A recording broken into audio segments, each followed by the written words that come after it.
Assalamualaikum warahmatullahi wabarakatuh. Selamat pagi, teman-teman semua. Pada kesempatan kali ini, jumpa lagi di mata kuliah Statistik 2. Pada kesempatan kali ini, kita akan belajar tentang uji reliabilitas. Jadi, pertemuan sebelumnya kita menguji validitas. Saat ini kita akan membahas tentang reliabilitas. Jadi uji validitas dan reliabilitas ini sepaket ya. Jadi tidak bisa dipisahkan. Ketika kita menguji validitas maka kita uji reliabilitasnya. Jadi makanya ini termasuk ke dalam uji instrumen penelitian ya. Menguji kuesioner ya, diuji valid apa enggak, setelah valid baru diuji reliable apa enggak. Kalau valid itu bisa dikatakan benar apa enggak untuk mengukur gitu ya, sesuai apa tidak dengan butir pernyataannya dengan topik yang ingin ditanyakan. Kemudian reliabilitas ini sendiri artinya adalah kehandalan. Handal dalam artian ya bisa dipakai di mana aja dengan pertanyaan yang sama. Jadi kuesioner itu atau instrumen penelitian itu harus baik, harus valid dan handal. Di pertanyaan itu kuesioner itu dipakai di orang lain pun itu tidak berubah gitu maknanya. Uji reliabilitas ini sendiri itu terbagi ada dua. Yang pertama uji reliabilitas test and retest. Yang kedua nanti kita akan bahas tentang reliabilitas yang rank Spearman. Tes retest ini banyak ya yang melakukan. Harusnya pengetahuan atau teorinya mengatakan bahwa tes and retest ini adalah 2 kali gitu ya. Sebuah tes penelitian yang dilakukan dengan cara mencobakan instrumen beberapa kali pada responden. Jadi dalam hal ini instrumennya sama ya, alatnya sama, atau kuesionernya sama, respondennya juga sama, tapi di waktu yang berbeda, 2 kali coba gitu. Pertama misalkan nih kak saya ada kuesioner, tolong dong diisi gitu terhadap orang yang sama. Nanti seminggu kemudian atau besoknya kuesioner yang tadi itu kita uji lagi. Nah itu tes and retest, 2 kali pengujian atau lebih ya. Reliabilitas diukur dari koefisien korelasinya antara percobaan pertama dengan yang berikutnya. Bila koefisien korelasinya positif dan signifikan, maka instrumen tersebut sudah dinyatakan reliable. Ya, pengujian cara ini sering disebut stabil ya. Jadi kita yang mau diukur itu adalah koefisien korelasinya antara si yang pertama. Ini kan ada 2 kali percobaan tuh. Kita yang pertama kemudian dikorelasikan dengan percobaan kedua, dikaitkan dengan percobaan kedua gitu. Nanti hasilnya gimana nih koefisien korelasinya? Positif dan signifikan enggak gitu. Kalau positif sama signifikan ya berarti kuesionernya adalah reliable, maka boleh dilakukan pengujian berikutnya atau ngambil data pastinya. Oke, selanjutnya adalah itu pengertiannya, di mana kita langsung saja ini kita contoh kasus ya di uji reliabilitas ini. Jadi banyak yang tidak semua penelitian menggunakan uji instrumen penelitian atau uji validitas dan reliabilitas.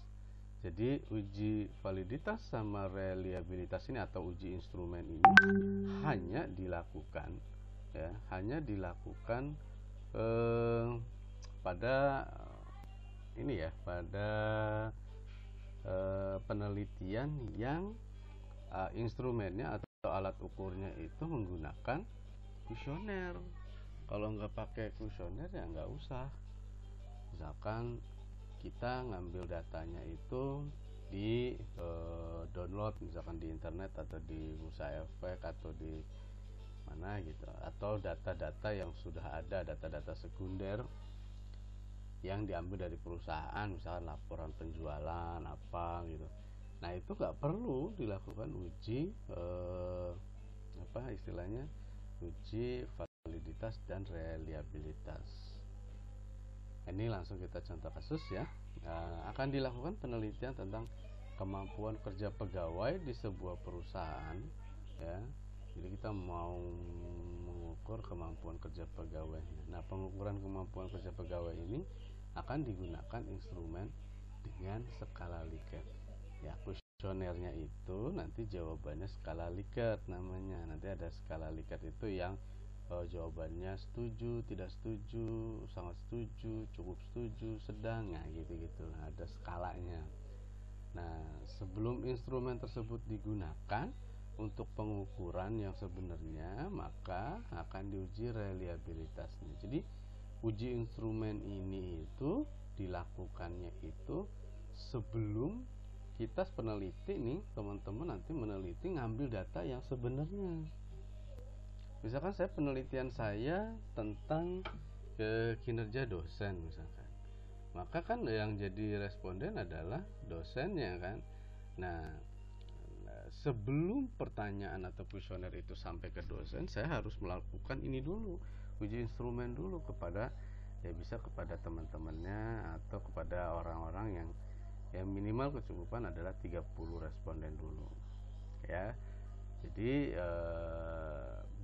jadi kita belum meneliti, baru diuji coba dulu nih instrumen kita ini valid apa enggak, reliable apa enggak gitu. Nah, untuk keperluan tersebut peneliti melakukan uji instrumen yang sama sebanyak 2 kali. Hasil yang diperolehnya setelah 2 kali pengujian ini seperti ini ya.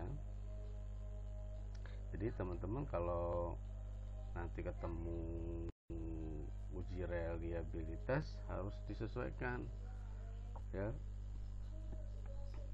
Jangan sampai ini banyak yang dia skripsi tapi ngambil datanya itu dari bursa efek download, malah di skripsinya itu dicantumin uji validitas sama reliabilitasnya, yaitu kan nggak apa ya istilahnya, cocok gitu, kurang tepat gitu ya. Jadi hanya untuk yang pakai kuesioner ya.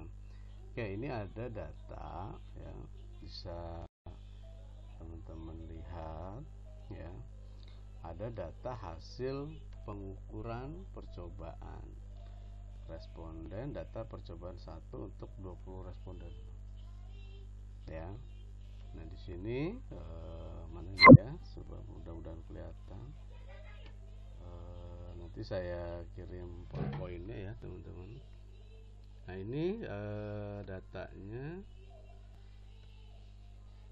kemudian ini hasil jawabannya. Saya ini kok nggak muncul, coba sebentar, mudah-mudahan tidak ada kendala, tidak muncul. Ini harusnya ada ya. Nah ini ya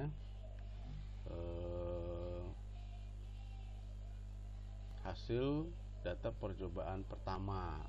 Jadi kita pakai 20 responden ya, namanya uji coba. Padahal nanti kuesioner ini nanti digunakannya untuk misalkan bukan responden yang sebenarnya untuk penelitian kita. Jadi kita pakai untuk 20 responden dulu. Nah ini contoh ya, hasil pembesaran sebentar. Nah ini hasil jawaban dari responden nih. Responden pertanyaannya ada 10 pertanyaan, respondennya ada 20. Nanti di lembar berikutnya ada. Nah ini jawaban-jawabannya yang tadi skala Likert itu ya, 1, 2, 3, 4, 5 skala Likert itu, bisa juga 4 ya, tergantung kebutuhan. Jadi 1 misalkan sangat tidak setuju, 2 tidak setuju, 3 cukup setuju, 4 setuju, 5 sangat setuju misalkan. Nah untuk pertanyaan pertama, responden pertama itu ngejawabnya sangat tidak setuju, pertanyaan kedua setuju, pertanyaan ketiga cukup setuju. Nah, kayak gitu-gitu. Ini jadi skala Likert itu dikonversi ke angka-angka di sini untuk bisa dilakukan operasi matematika. Nah, contohnya ini yang 11 sampai 20-nya ya. Wah, ini lambat nih, mohon maaf. Nah, ini 11 sampai 20-nya.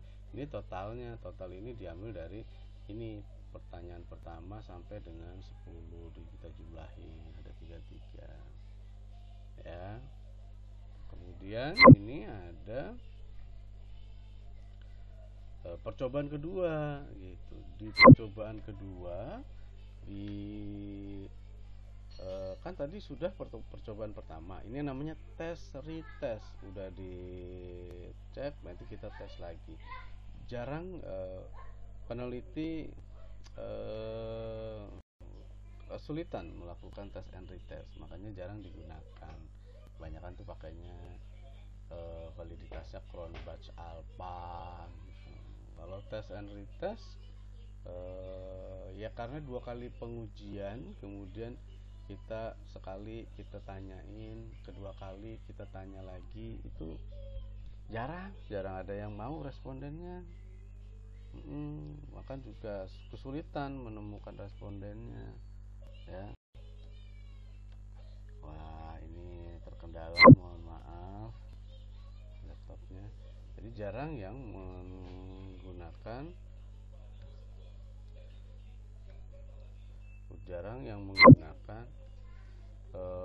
tes and retest ini, karena ya makan waktu, kemudian biaya yang digunakan juga cukup besar. Ini tapi kalau ini dilakukan ini bagus banget ya, kalau teman-teman bisa melakukannya 2 kali dengan orang yang sama gitu. Kan susah, suruh nungguin gitu, kita nyari-nyari orangnya buat ngejawab gitu kan, itu susah. Sama kayak tadi di tabulasi, nanti data percobaan kedua untuk 20 responden, jawabannya gimana, totalnya berapa ya, 1 sampai 10. Kemudian ini yang 11 sampai 20. Udah percobaan pertama dan percobaan kedua, barulah kita masuk ini. Selanjutnya harga skor total tuh yang X1 sama X2 dari kedua uji coba ini dimasukkan ke dalam tabel penolong agar perhitungan koefisien korelasi dapat dilakukan dengan mudah. Jadi yang diambil itu yang ini ya, perhatikan. Yang ini nih total X2 nya 35, terus kalau yang X1 yang percobaan pertama yang 33, nah terus sampai 20 itu dimasukin ke tabel penolong. Kita bikin tabel penolongnya seperti ini ya. Tabel penolongnya kebutuhannya adalah untuk mempermudah korelasi produk momen. Nah, lihat rumus korelasi produk momen itu seperti apa. X1 tadi dari mana tahu ya, dari yang percobaan pertama, X2 dari percobaan kedua. Ini X1 kuadrat ini dikuadratin, kemudian ini X2 kuadrat itu ini dikuadratin, kemudian X1 kali X2 ini tabel penolong ya. 33 dikuadratin hasilnya 1089, 35 dikuadratin 1225, 33 kali 35 hasilnya 115. Terus ya sampai nomor ke 20, karena kan ada 20 responden. Nanti tinggal dijumlah ini, X1 nya, X2 nya, terus X1 kuadrat, X2 kuadrat, sama X1 kali X2 jumlahnya berapa. Nah, lalu kita masuk ke perhitungan, dimasukin ke rumusnya. Ini rumus korelasi ya, produk momen ya, N sigma X1 Y1 sigma X1 sigma Y1. Kemudian ini juga akar dari panjang nih, harusnya akarnya ya ke samping sini, N kali sigma X1 kuadrat dikurangi sigma X1 kuadrat, kemudian N sigma Y1 kuadrat kurangi sigma Y1 kuadrat. Oke, dalam rumus ini kita pakainya Y ya. Ya, biar berbeda gitu ya. Tapi sebenarnya kalau dalam contoh ini kita pakai yang X ya, X1, X2. Jadi X1 tetap, X2-nya kita masukin ke Y ya. Nanti ke rumus ini Y ya. Yang dimaksud Y sini adalah variabel yang ini atau komponen ini yang X2. Nah, kita masukkan nanti itu. Karena kan rumusnya seperti ini, tapi aktualnya kan ini kita menguji instrumen, bukan menguji variabel. Ya. Lalu setelah ini barulah kita masukin N-nya berapa? 20. Sigma X1-nya berapa tadi? Ini. Sigma X1 dapat dari mana? Ini 657. Kemudian sigma Y1 itu dari mana? Dari sigma X2 ya. Sigma X2 nya berapa? 669. Terus sama sigma X1 juga tadi sama ini. Sigma Y1 nya dari mana? Nah, ini sigma X1 kali Y1 ya, hasil perkalian ya, berarti mohon maaf sebelumnya, bukan sigma X yang terpisah ya. Jadi dari sini nih yang 2213 nih yang penjumlahan perkalian, aduh mohon maaf. Nah yang ini nih X1 kali X2, kalau di rumus X1 kali Y1 nih jumlahnya berapa, yaitu 22. Nah ini 22131 jumlahnya 20. Kemudian sigma X1 nya 657, baru yang ini sigma Y1 nya 669, dan dibagi N nya 20. Sigma X1 kuadrat berapa? Lihat di sini sigma X1 kuadrat ya, di sini ada 21767. Kita coba nanti di sini 21767. Kemudian sigma X1 nya 657 sama nanti dikuadratkan. Beda ya, sigma X1 kuadrat jumlahnya berapa dengan jumlah dari X1 dikuadratkan itu berbeda. Kalau yang ini X nya dikuadratkan dulu baru dijumlahkan, kalau ini X1 nya dijumlahkan baru dikuadratin jumlahnya ini. Dan dikali N nya 20. Sigma Y1 kuadrat itu kita lihat di X2 ya, X2 kuadratnya sini, X2 kuadratnya ini ya 22539 ya, benar, dikurangi 669. 669 itu adalah sigma X ya, sigma X2 yaitu 669, lalu dikuadratkan. Terus ikutin ini, ketemu hasilnya, R nya atau korelasinya adalah 0,896 ya, 0,896. Lalu bagaimana kita mengetahui gitu 0,896 ini reliable atau tidak gitu. Ini setelah diperoleh harga R hitung, selanjutnya adalah kita dapat memutuskan instrumen tersebut reliable atau tidak. Harga tersebut dikonsultasikan dengan R tabel. Nanti membaca tabel itu saya buat satu pertemuan khusus sendiri ya, cara membaca tabel. Jadi ini nanti ingat-ingat nih R tabel untuk mencari ini seperti apa. Nanti ada di satu sesi saya sudah buat bagaimana membaca tabel statistik. Jadi ini kita lihat nanti ada namanya R tabel, tabel R ya. Nanti dengan N nya 20, taraf kesalahannya 5%, itu 0,444 gitu R tabelnya. Kalau jumlahnya 20, kesalahannya 5%, itu 0,44. Dan kalau 1% tingkat kesalahannya adalah 0,561 ya. Nah, kita bandingin nih R hitung tadi 0,896 dengan tabel yang 5% dan 1%.